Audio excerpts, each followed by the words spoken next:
Aqui estamos novamente juntos para o estudo do livro Alvorada Nova, organizado por Abel Glasser, orientado pelo espírito de Caibar Schutel.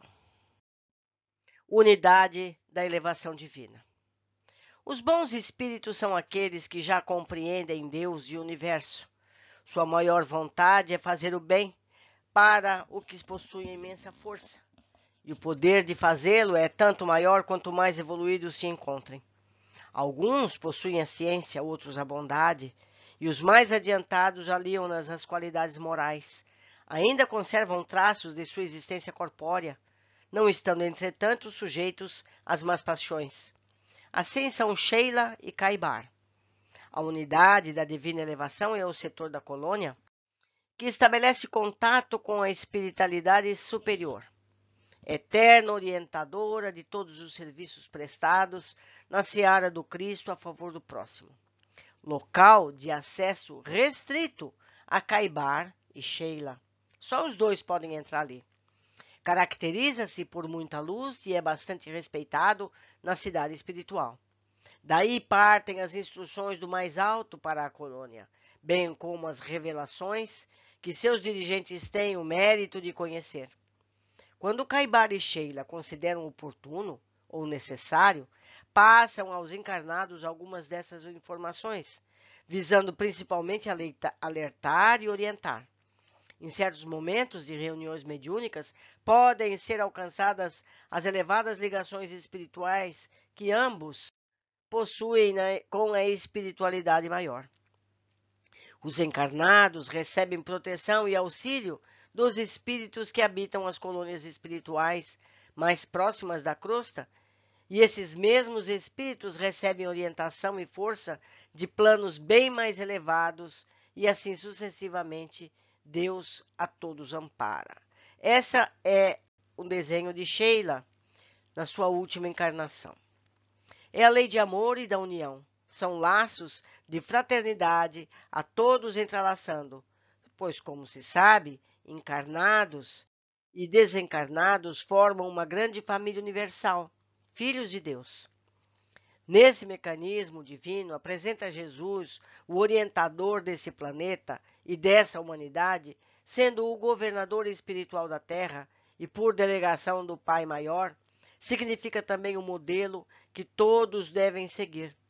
As entidades conhecidas por anjos, arcanjos ou serafins são espíritos puros que não sofrem mais nenhuma influência da matéria por terem já percorrido todos os degraus da escala evolutiva.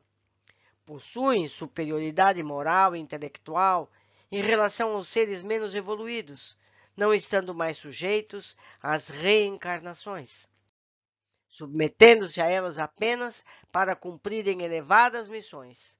Alcançaram a felicidade e executam as ordens do Criador, do qual são ministros para a manutenção da harmonia universal. Assim é Jesus. Pergunta: já não tendo o que adquirir, os espíritos da ordem mais elevada se acham em repouso absoluto ou também destocam ocupações? Resposta: que quereríeis que fizessem na eternidade? A ociosidade eterna seria um eterno suplício? Pergunta: de que natureza são as suas ocupações? Resposta: receber diretamente as ordens de Deus, transmiti-las ao universo inteiro e velar por que sejam cumpridas. Allan Kardec, no Livro dos Espíritos, questão de número 562, podemos ver essas perguntas e essas respostas. Vamos ver agora a Casa da Criança. A Casa da Criança de Alvorada Nova tem a sua construção em forma de U. É o maior prédio da colônia em área construída. Destina-se ao dormitório, ao alojamento e ao lazer das crianças espirituais. Possui 5 andares, emanando um brilho intenso, pois é todo feito de cristal permeado de armações metálicas. Há nele 3 entradas dispostas lado a lado. Na central estão os acessos aos andares superiores. As portas laterais servem à entrada e saída das crianças. Do lado de fora, centralizado no jardim, está o chafariz, que jorra permanentemente água em tons prateados, fornecendo à paisagem um toque de suavidade, trazendo a natureza aos olhos das crianças e dos trabalhadores espirituais. Os caminhos que unem esse prédio aos demais são pavimentados com ladrilhos coloridos. O verde está por toda parte, constituindo lindos tapetes de vegetação, rodeados por flores de todas as espécies, cores e tamanhos. Adentrando o prédio, logo na entrada, encontramos uma pequena sala por onde todos devem passar. Trata-se de uma câmara de concentração de energia que purifica e higieniza os visitantes e trabalhadores antes de entrarem em contato com as crianças. Essa sala abre-se para amplo salão de recepção, com grandes escadas e elevadores que dão acesso aos outros andares. No pavimento térreo localiza-se ainda a sala da administração, ascendendo a um mezanino localizado entre o térreo e o primeiro andar. Encontramos uma pequena recepção onde permanece de plantão uma enfermeira. Dessa sala saem 2 corredores que levam aos quartos dos bebês, oriundos dos mais diversos lugares, os quais tiveram seus processos reencarnatórios interrompidos, muitos deles por meios abortivos. Em estado de miniaturização, eles aguardam a próxima oportunidade de reencarnar. São crianças especialmente cuidadas para não receberem influências de entidades outras a quem muito devem. Quanto menor a sua forma de apresentação, maior é a atenção que recebem. É um local extremamente vigiado.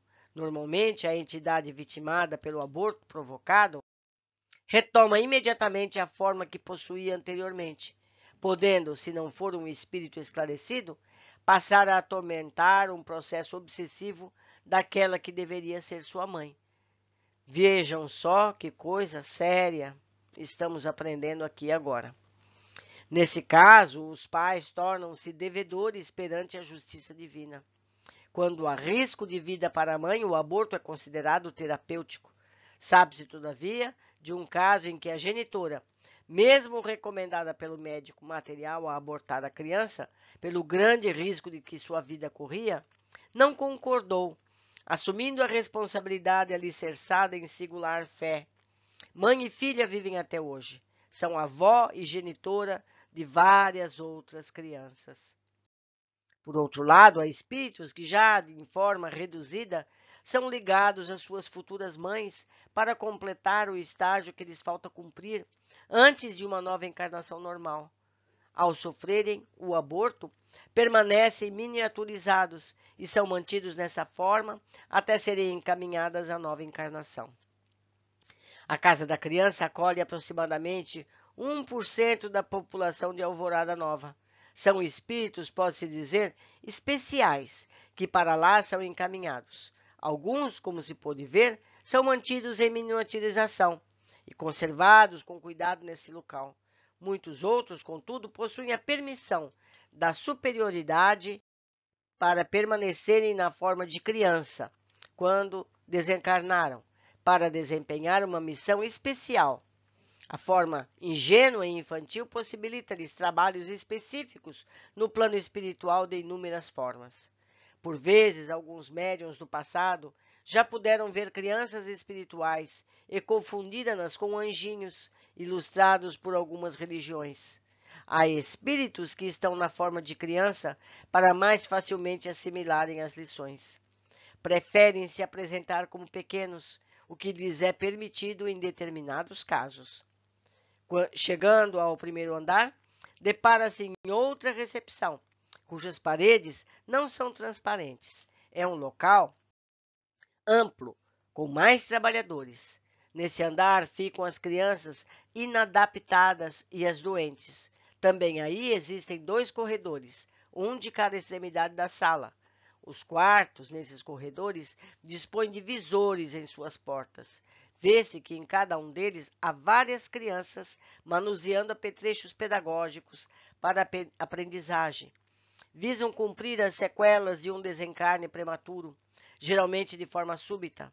Há ainda uma sala maior, onde se reúnem muitas crianças que brincam e se entrelaçam em aulas conjuntas ministradas por enfermeiros especializados. Nesse local, os pequeninos descobrem o sentimento de comunidade, a fim de futuramente integrarem atividades da colônia. O segundo andar é uma repetição do mezanino. Na recepção, uma enfermeira. O clima, contudo, é mais aconchegante, pois a luz é mais suave. Dispõe de típicos quartos para crianças, todos para meninos, com desenhos colados nas paredes, brinquedos espalhados pelo chão, beliches em alguns quartos e camas baixas em outros. No terceiro andar encontra-se o pavimento das meninas, com o mesmo tipo de dormitórios do andar anterior.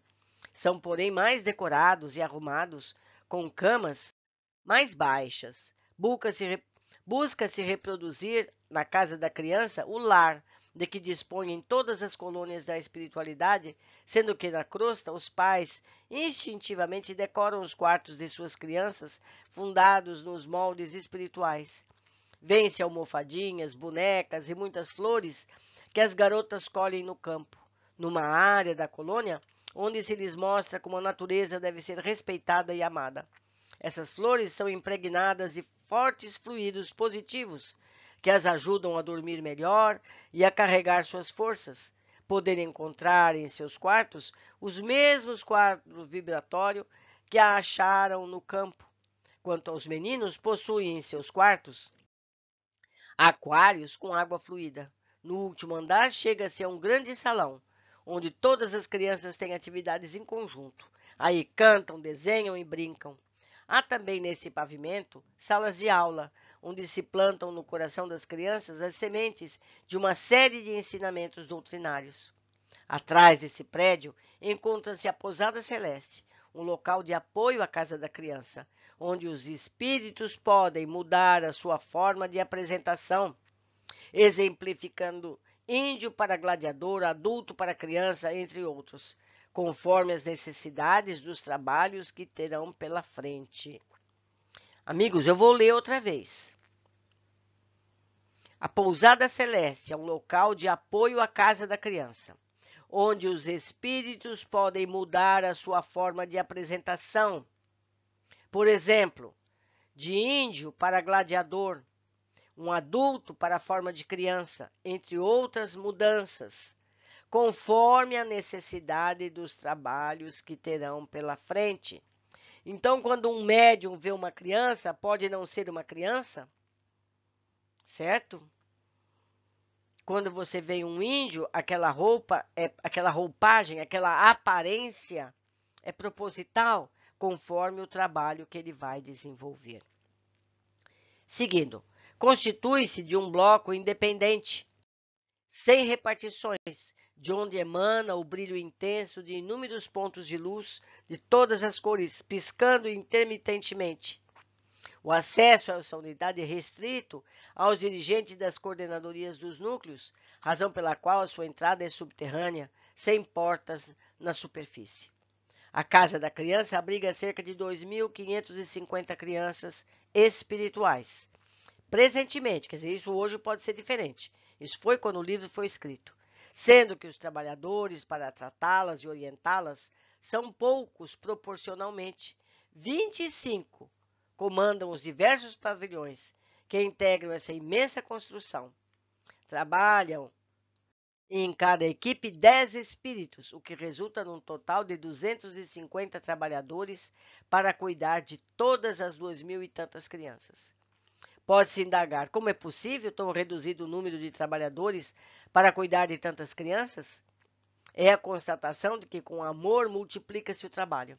Um trabalhador que executa as suas tarefas com amor, baseado na compreensão e harmonia de conjunto, rende muito mais que diversos indivíduos trabalhando sem boa vontade e em dissonância.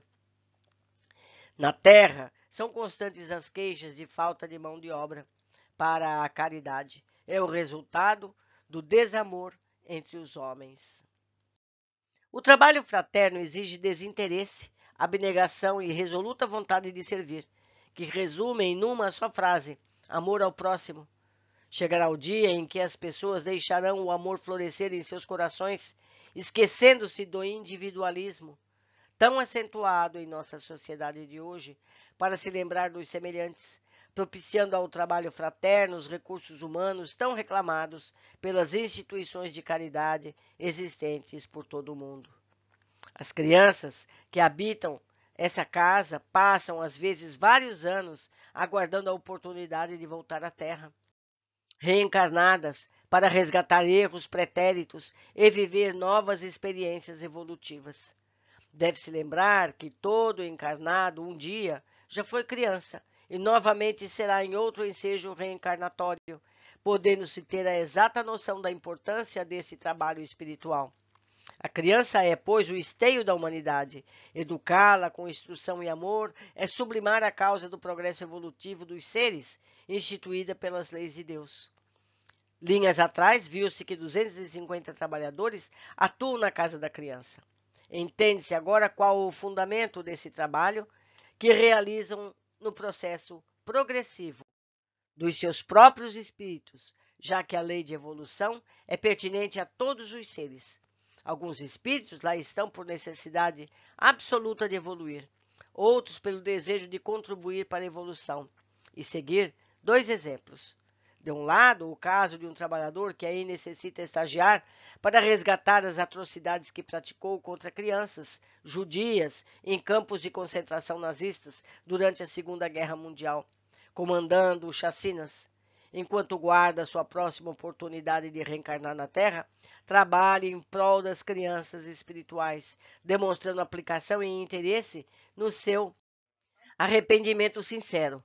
De outro lado, entre os trabalhadores que visam especialmente trabalhar pela evolução dos seus irmãos, pode-se citar Caibar Schutel, que faz questão, em sua função, de cuidar de todos que passam por essa casa, buscando transmitir-lhe as bases evangélicas cristãs, indispensável para enfrentar o próximo passo na escala evolutiva. Mencione-se também Sheila, que com todo amor conduz as crianças espirituais às reuniões dos encarnados, nas ocasiões consideradas oportunas. A pureza do coração é inseparável da simplicidade e da humildade. Exclui toda a ideia de egoísmo e de orgulho. Por isso é que Jesus toma a infância como emblema dessa pureza, do mesmo modo que a tomou como ao da humildade. Allan Kardec, o Evangelho segundo o Espiritismo, capítulo 8, questão número item 3. Inspiração divina. A fé desperta todos os instintos nobres que encaminham o homem para o bem. É a base da regeneração. Evangelho segundo o Espiritismo, no seu capítulo 19, item 11. Terminamos mais um capítulo. Deixo aqui meu e-mail, estimulando vocês que façam contato, falem a respeito, como também na área destinada a comentários aqui mesmo no canal. Um abraço e até o próximo capítulo.